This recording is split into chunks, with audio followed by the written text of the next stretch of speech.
अस्सलाम वालेकुम रहमतुल्लाहि व बरकातुहू। आप देख रहे हैं इरहमान ऑफिशियल्स। मैं आपका भाई आरिफ रहमान।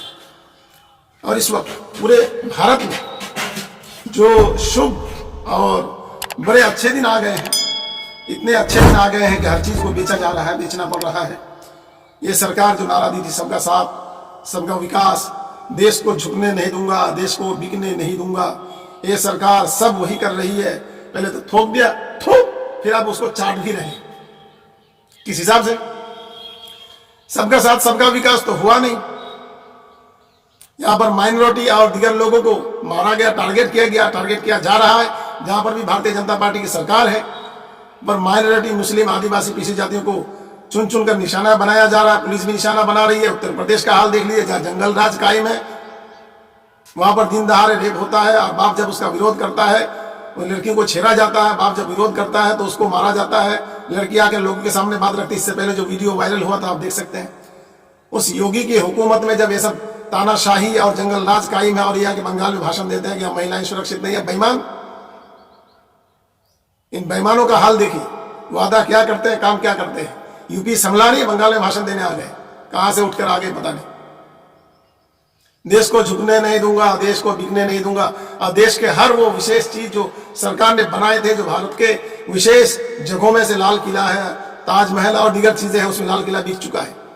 बैंकों का भी नीलामी हो रहा है। रेलवे बिक चुका है। कोविड-19 के इस दौर महामारी में अंदर ही अंदर रेलवे को बेचा जा रहा है। एयरपोर्ट को बेचे जा रहे हैं। अब एक झटके में 6 बैंकों को बेच दिया। 6 सरकारी बैंक बंद हो गए। इन बैंकों का अन्य सरकारी बैंकों में लिंक किया गया, इसको जोड़ दिया गया अन्य बैंकों के साथ। 6 बैंक खत्म हो गए। अब इनको अन्य बैंकों के मातहत में चलाना पड़ेगा, उस बैंक के नाम से चलेगा। तो जो हमारा जो मकसद है बताने का, बात यह है कि आपका अगर उन बैंकों में खाता है तो आपके साथ किन चीजों की परेशानियों का सामना करना पड़ सकता है।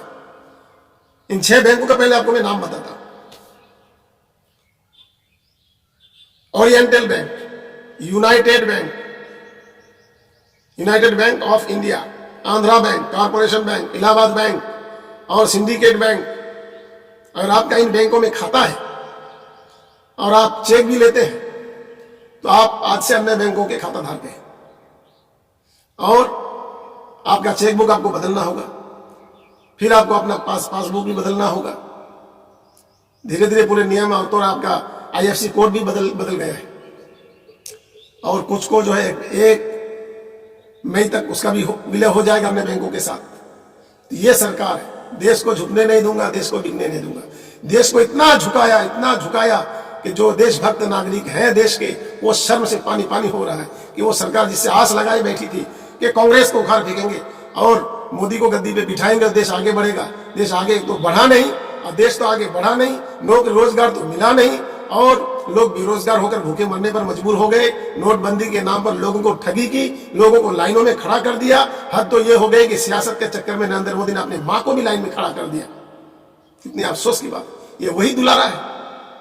दुलारा तो होता तो ये खुद लाइन में लग गए। ये खुद लाइन में नहीं लगा, अपनी मां को लाइन में खड़ा जरूर कर दिया। कितनी नीच और गंदी सोच है इनकी, संघियों की। इन पर जो आस लगाए बैठे थे लोग, उनका सर शर्म से झुक गया है। आए दिन मॉब लिंचिंग हो रहा है। आए दिन देश के विशेष हिस्सों को बेचा जा रहा है। बेचकर क्या कर रहे हैं पैसों? सरकार आते ही सबसे पहले नरेंद्र मोदी जी ने देश विदेशों का यात्रा शुरू कर दिया, और उसका सफल यात्रा एक भी नहीं, कोई फायदा नहीं हुआ देश को। आज हमें छोटा से छोटा देश आग दिखा रहा है। नेपाल आग दिखा रहा है, बांग्लादेश आग दिखा रहा है, और छोटे देश हैं। पाकिस्तान तो हमारा सर का दर्द पहले से बना हुआ है। तो यह है नरेंद्र मोदी की हुकूमत में देश किन स्थिति में खड़ा हो गया है। जहां पर नारा दिए थे देश को झुकने नहीं दूंगा, देश को बिकने नहीं दूंगा, देश का सर, देशवासियों का सर भी झुका दिया, और देश को बेचते बेचते हद हो गई कि 2021 में आपने नीलामी बजट पेश कर दिया। क्या है सरकार की नीति? क्या है, क्या मंशा है, क्या चाहती है? आज लोगों का भरोसा सुप्रीम कोर्ट में नहीं रहा। आज लोगों का भरोसा निर्वाचन कमीशन पर नहीं रहा। जब पूरे देश के लोग EVM बैन की मांग कर रहे हैं तो निर्वाचन कमीशन कानों में तेल डालकर रुई ठूस कर सो जाती है। जब इनके खिलाफ कुछ बोला जाए तो उन पर कार्रवाई की जाता है। यह है निर्वाचन कमीशन। अरे भाई, जब पब्लिक नहीं चाहती, जिस डेमोक्रेसी है ये भारत, जब पब्लिक नहीं चाहती तो आप जो पब्लिक के ठेकेदार बने बैठे हो, तो पब्लिक की बात को सुनो, ना कि तुम अन्य की गुलामी करो या किसी पार्टी की गुलामी करो। तो क्या फायदा तुम्हारे ठेकेदारी से? चौकीदार ने तो देश का सर झुका ही दिया है। भारत के लोगों को टीका लगाया नहीं जा रहा, टीका की खेप हो रहा है और जनाब टीका विदेशों में भेज रहे हैं। और अन्य देश जो धमकी दे रहा है तो उनको खड़ा होकर जवाब देने की ताकत नहीं।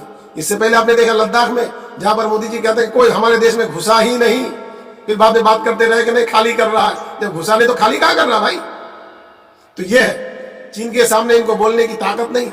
इन्हें चीन की हर चीज पर बैन लगा दो। जब चीन हमारी जगह पर कब्जा करके बैठा है और हमारे देश के फौजियों को मार रहा है, देश में अशांति फैला रहा है, तो चीन के हर चीज को बैन करो ना। तो सरकार ने कुछ ऐप को बंद कर दिया। कुछ ऐप को बंद करने से नहीं होगा, उसके रोजगार के रास्ते जो भारत में हो रहा है उसको बंद करना पड़ेगा। सरकार नहीं कर सकती, उससे डरती है। ये है हमारे भारत की सरकार, भारतीय जनता पार्टी की सरकार। बहुत अफसोस के साथ कहना पड़ रहा है।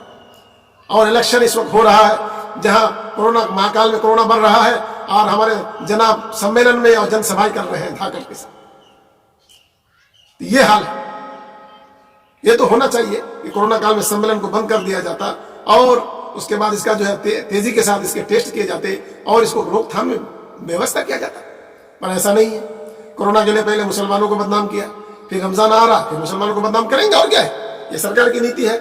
मुस्लिम को बदनाम करो, पिछड़ी जातियों को बदनाम करो, यही सब है। वहां पर जहां पर आसाम में एनआरसी की बात नहीं करते, बंगाल में यही मुद्दा बना रखा है एनआरसी का। क्या है? क्या दिखाना चाहती है सरकार? जो पहले से नागरिक है उनको परेशान करना, उनको तरह तरह की जिल्लतें देना, यह सरकार की नीति है।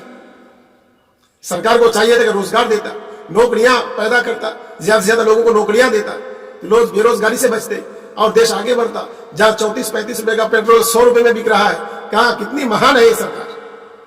अंधभक्तों का सीना और चौड़ा हो गया गर्व से कि पेट्रोल महंगा हो रहा है। 450 का गैस स्मृति ईरानी को भारी पड़ रहा था, भारतीय जनता पार्टी के कार्यकर्ता नेताओं को भारी पड़ गया था और अभी 900 प्लस खरीद रहा था। इनका सीना गर्व से चौड़ा हो गया है।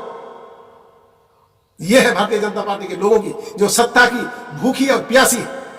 सत्ता में आने के बाद जिन चीजों का विरोध कर रही थी उन चीजों के खुलेआम कर रही है। आवाज उठाने पर आवाज को दबाने की कोशिश की जा रही है। कितनी अफसोस की बात है। इस सरकार पर भरोसा करना बेकार है। अच्छे दिन तो कभी आएंगे नहीं। जब तक ये सरकार रहेगी, बुरे दिन ही लौटा दे तो बेहतर होगा। अगर हमारे वीडियोस आप देखते हैं, हमसे जुड़े हुए हैं, तो लाइक शेयर का बटन खाली है, उसको आगे बढ़ाइए ताकि ज्यादा से ज्यादा लोगों तक पहुंचाया जा सके। और सब्सक्राइब नहीं किया तो कर लीजिए, बेल आइकन पर क्लिक कर दीजिए ताकि हमारी हर वीडियो सबसे पहले आपको मिल जाएगा। अस्सलाम वालेकुम व रहमतुल्लाह।